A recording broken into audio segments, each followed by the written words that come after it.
everyone, and welcome to the Happiness Journey with Dr. Dan podcast, where every journey is worth living. My name is Dr. Dan, and I'm your host for today's episode. I'm a bilingual neurolinguistic programming and cognitive behavior psychotherapist specializing in anger management issues, both court-appointed and private, marriage counseling using the EFT method, dissociative disorders, narcissistic personality disorders, depression, anxiety, dream analysis, and also provide life, business, and retirement coaching support. I provide individual one-on-one session in both French or English and also do group setting. If you need any assistance, reach out to DMV Therapy and Coaching Services at 301-325-1550, and our website can be found on lifecoachdanamzalai.com.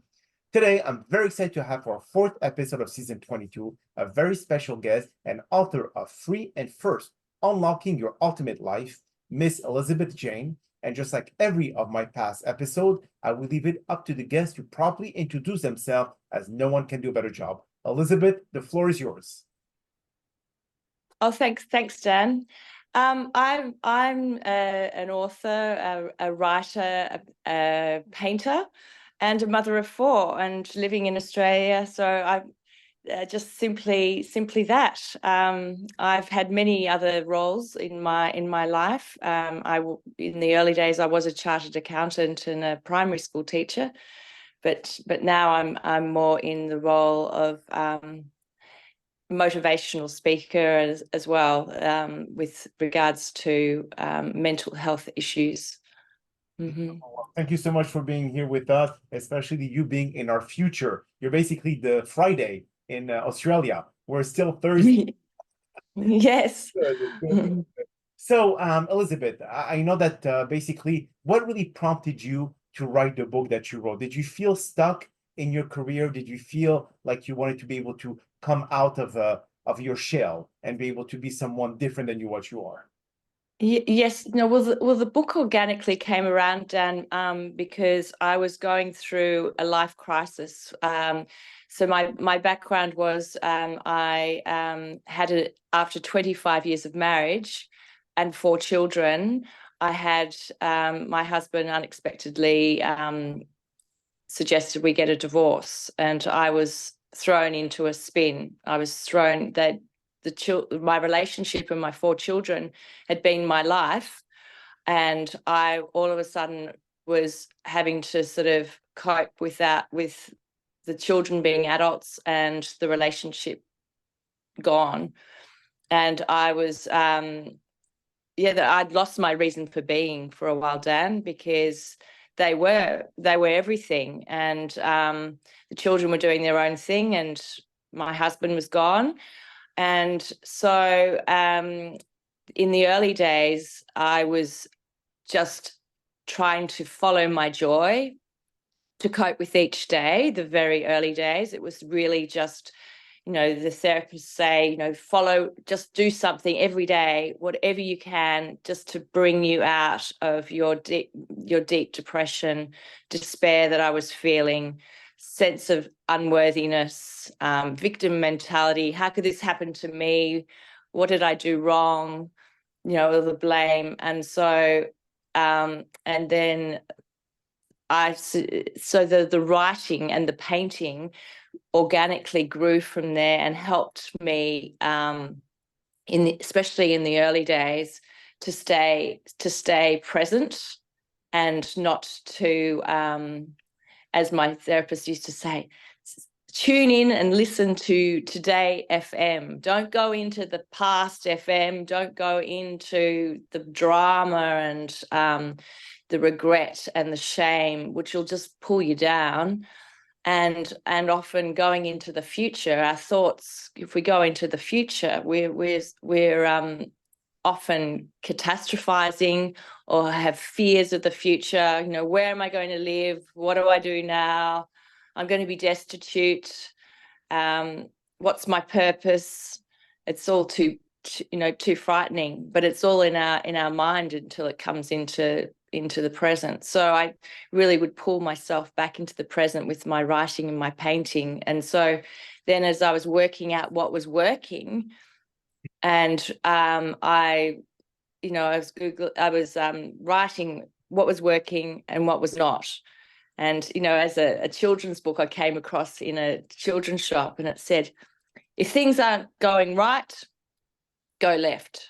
Mhm. And so, Well, which I thought was just perfect. It was just the perfect timing. The synchronicity of it was just perfect. And I really started to write down what was working and all the things in my book, the tools in my book, all about things that lift you up and the slippery snakes of life that you that pull you down.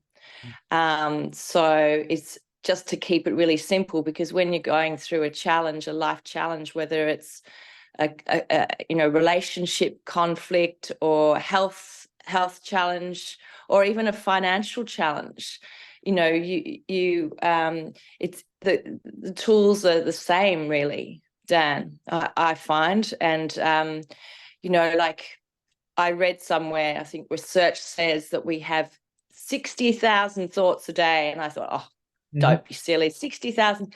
And then we make 30,000 choices. And I was going, well, if that's true, how come I don't know about those 60,000 thoughts? And it's because we're so busy. We're busy bees. We're busy on the life hamster wheel, as I say, and we're not aware of these thoughts and all the choices that we're unconsciously making. And so then I thought to myself, well, how do I become, more aware of the choices? So, and the decision and the thoughts, because the thoughts are pulling us down, because 80% of these thoughts are negative. And so they're draining us. They're putting us in the bad position, and they're not really even really true thoughts if they're about the future. yes. And if they're about the spilt milk of the past, well, and so I thought to myself, okay, so I've got 60,000 thoughts and they're draining my energy. I'm not going to hang in the past. And I'm not going to, every time I go into the fearing the future, I'm just going to come back and power up and come into the present. And so that's one of my tools. And then in my book, I also talk about, I created a tool which is talked about in different ways, but I created a tool called the ABC of me. So in terms of, it's so important to follow our joy each day, as I said earlier, when we're really in the deep depths of despair, that's all you can do. And that's all you should do. Be kind to yourself and just do something that whether it is the chocolate ice cream, if that's needed, grabbing the tub of chocolate ice cream or putting your runners on and getting out of the house, whatever it is. But then the ABC of me, well, that's about getting out of the hamster wheel and slowing down to power up, because when we stop, slow down with our work or play or whatever we're doing with family, whatever is keeping us busy, well, then we can acknowledge how we feel, and then we can go, oh, I'm feeling angry. If I'm feeling angry, well, then what can I do with this? Yes, I can explode. Yeah, I can just, take it out on the person who's closest to me at the time that I'm feeling angry, or I can keep it within me. But yeah, I don't think that's good either, because keeping it within has been shown to, lift cortisol and cause health issues.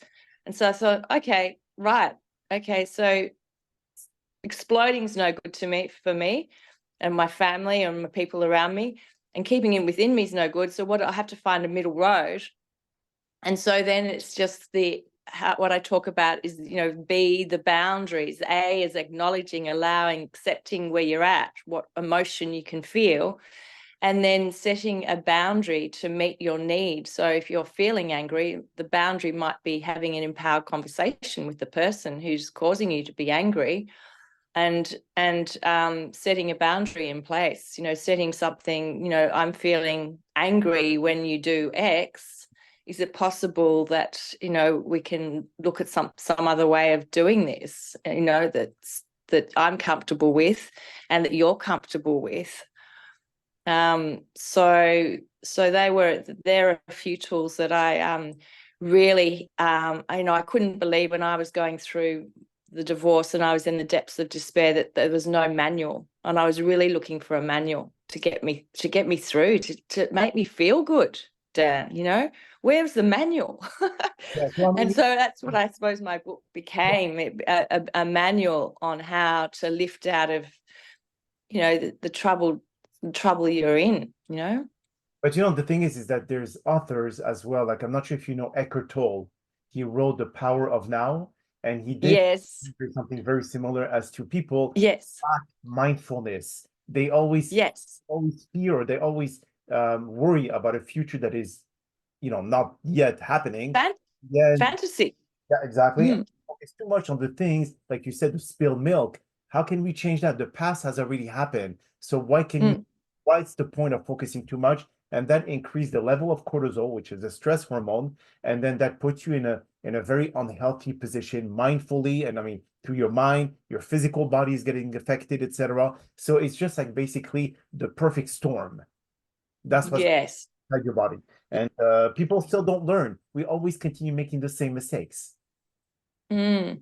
Well, hopefully we do learn. I think we just want to be kind to ourselves, Dan, don't you think? Because sometimes, it takes what I found, it took a lot of vulnerability to feel my feelings, and I didn't like going there because these feelings are pretty uncomfortable, these emotions. Sometimes it's so easy to just stay busy and keep busy with work, or keep busy with, partying, or whatever it is that you're keeping busy with. And it takes a lot of determination and courage and focus. And sometimes I'd take one step forward and three back, and you think, well, God, when am I going to get to this end of the tunnel? What is this? And it does take, on the journey, I think we just have to be kind to ourselves, that if we do take those three steps back, well, we do, that's how it is. And be kind to ourselves, and don't have that expectation that, oh, well, we're just going to wave the magic wand and everything's going to be fine tomorrow. Like, sometimes we just, one step forward, we should reward ourselves. No. You think as well, Elizabeth, that people, unfortunately, if they don't have closure in their relationship, do you think that all of what happened to you was caused also because after 25 years of marriage, your husband just suddenly wanted to have a divorce and he never gave you the reasons? Yes, well, that's a very interesting question, Dan, because I was thinking that I needed to know why he wanted a divorce, so as I could heal. So I was totally out of left field, and I had no idea why. And so I can remember, it seems like a bit of a dream now, because it was, when this divorce went for 5 years, so it was a long period. And I remember asking, why do you want a divorce? Is it because you've found another woman, or and he just said, fallen out of love. I've fallen out of love, and that just plunged me more into unworthiness. And so I really knew that I needed to build my self-esteem up, because you can't really, I find, unless we can follow our joy, be a child again,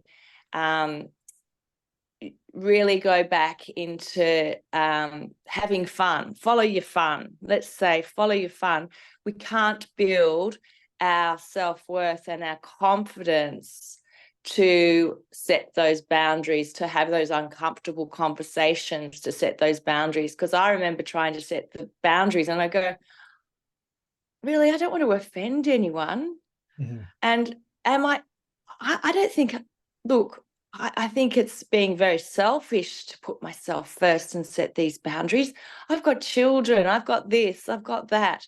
And all the excuses in the world were coming up, because I suppose I was more from a people pleaser, category, if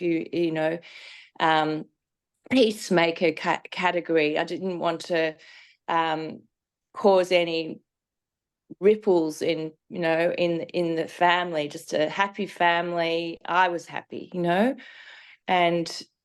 but so I think we really have to build our confidence. And I found I had to, well, I'll speak from my perspective, I had to build my confidence and build my self-worth so that the following the joy was paramount in the early days. And then as I began to go find a more of a sense of self, then I could work out what I needed and what behavior I wasn't happy with, and stand up with that behavior. But the bigger things, when did I start to feel my feelings for my ex-husband were, of course, well, I shouldn't say of course, but they were I would not forgive him. There was non-forgiveness. And then again, I read, Dan, like, non-forgiveness is the biggest self-abuse, is one of the biggest self-abuses. And I thought to myself, okay, well, I'm going to fake it until I make it. I forgive him. I forgive you. I forgive you. And because I didn't want to do, get myself in a worse situation, and my health potentially.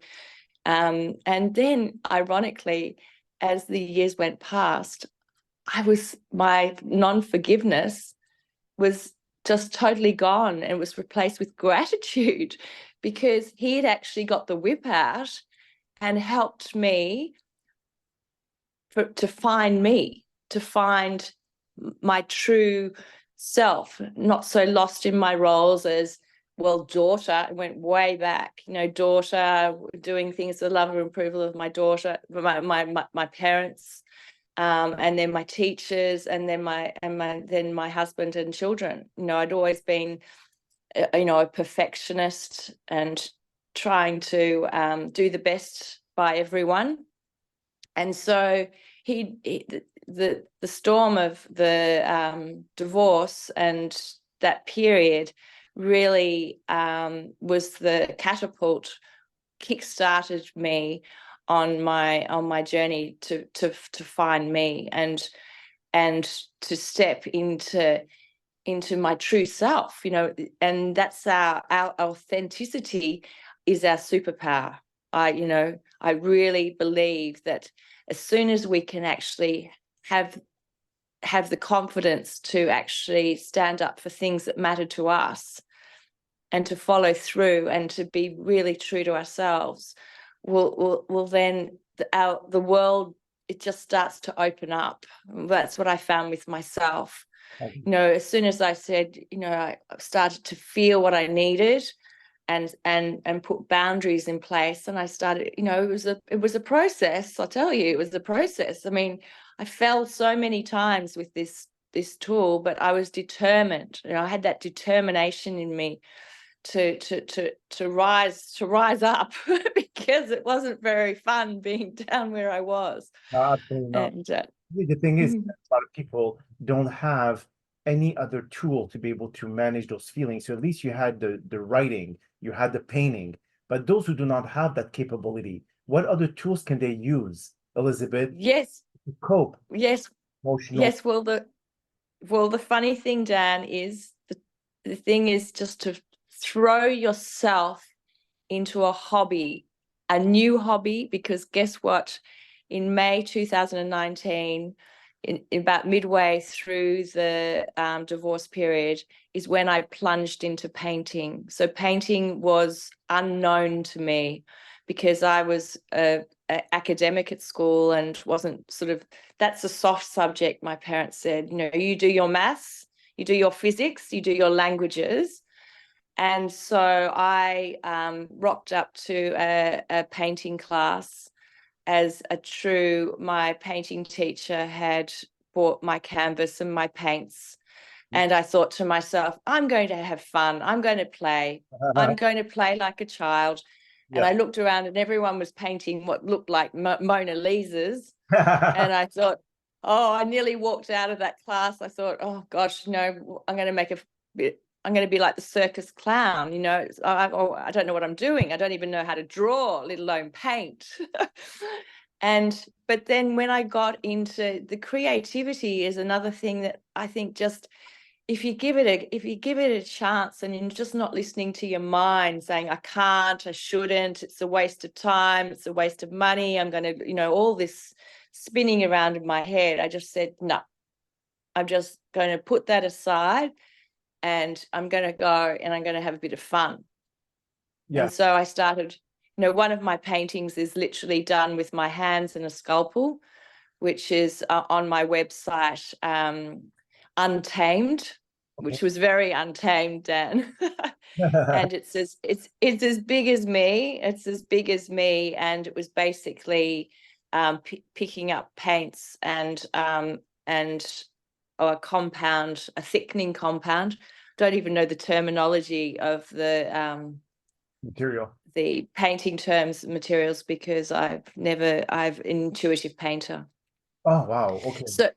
So intuitive painters. So that's the thing I'm saying. It doesn't really matter to throw yourself into something creative, whether it's getting your car to work. If you're a car enthusiast, spending time with your car, anything creative, handyman jobs. Or maybe it's it can be anything. Like. I think you have more male listeners, Dan, you said, but, could be crocheting. I think my sister, I thought, my God, what's she doing crocheting? She's crocheting this and crocheting that. And it doesn't really matter what it is. It could be, just give it a go, give a sport or a hobby a go and don't have any expectation except to have fun. And you never know where it may lead. As with, I wasn't writing it. I was a chartered accountant, and I did skip into, I am a primary school teacher as well. And I coached teenagers with mental health with the Raise Foundation in Australia. So I have done worked with mental health before. But the main thing I think that helped me with my mental health was just really having no expectation and just doing something fun each day without a doubt. It really helped me step up and start feeling good. And do you think it is because when we go through a traumatic event, we lose our purpose, we lose our meaning, and because of losing our meaning, by doing something such as like a hobby or a new hobby that we have not done before, we have now suddenly something to hold on to, a mission or a purpose in life. So do you think that kind of help as well, the reason as to why people should focus more on what is the next step I need to take versus what should I have done different to avoid the situation I am in? But then again, it's going back and trying to deal with spoiled milk or deal with spilled milk. I mean, whatever it is. So we never really learn.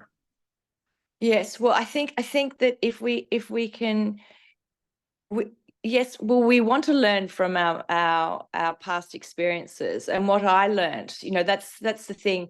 I really think another important thing that helped me was that I wanted to learn the lesson that the experience had given me. So if I am an optimist, and I think that challenges come, but those challenges I talk about in my book again, that obstacles are opportunities, not can be, are opportunities, depending on how you handle them.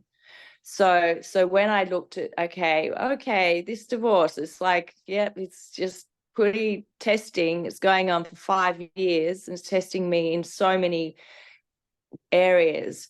But it was the opportunity to actually stand up and to no longer be walked over, basically, and to stand up for matters. And it was a boundary lesson for me to actually, and it did take me 3 years to actually, as I said, it was baby step forward and then 3 back, and and following the tools that I write about in the book, sometimes I just threw them out the window and thought, this is just too much, and then I just hop in the bath. That's what I hop in a bubble bath and just try and forget everything, So I think that's another tool that can help, is seeing that the obstacle, what's it trying to teach me? What's it trying to steer me? Am I out of flow? Am I out of flow with my life? And what can I let go of? What can I let go of? And what can I take to replace it? What relationships are a bit toxic for me? Let's do a bit of a shuffle here and go, what's working and what's not? Simple as that. What's working, what's not? Draw a line down the middle of the page, and I'd write on one side what's working and what's not.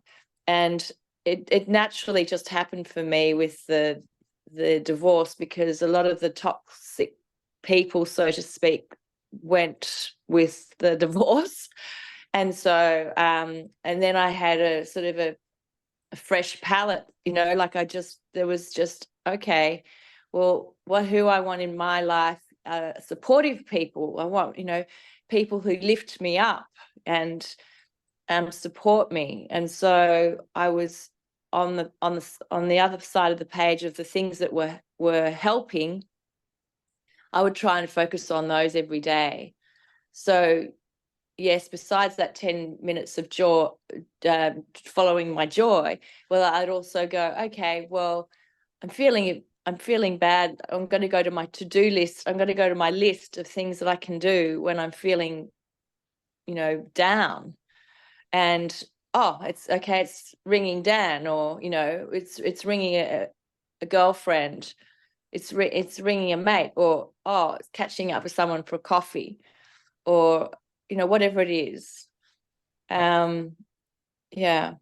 So if you could tell our listeners before we conclude this podcast, where can they find your book? Yes. The best way is to jump onto my website, elizabethjane.com.au. We have .au at the end. If you don't have the .au, you'll jump onto some other website and go, well, what is this? So it's elizabethjane.com.au, and the best way is just to push the buy now button on the book. But it's a fantastic book for anyone going through a life challenge, of whatever sort of life challenge. So and all my podcasts and interviews around Australia and the world are linked into my Facebook, which you can follow. Facebook and Instagram through my website is the best way to follow on with that. Beautiful. Yes. Well, Elizabeth, that is all the time that we have for today's podcast. And I really appreciate you taking the time out of your busy schedule to join us. And thank you again for participating and inspiring our many listeners with your incredible story all the way down in Australia. Now, we hope that you all enjoyed today's episode. And I'm also very excited about the many upcoming guests that we have scheduled for season 22 of the Happiness Journey podcast, filled with inspirational stories just like the one that you listened today. Now, here are some concluding words of wisdom. Learn to embrace the liberating power of focusing on what brings you joy and freedom. Redirect your energy towards the aspect of life that light your soul on fire, and let go of what no longer serves you. Recognize that true freedom lies in releasing the burden of the past and embrace the possibility of the present moment. Choose to dance with the rhythm of positivity, letting the winds of change carry you towards a life filled with purpose and fulfillment. With each step forward, celebrate the victories, both big and small, and watch as your world transforms into a symphony of joy and abundance. My name is Dr. Dan Amzalag, and you may all keep pursuing your amazing journey in life.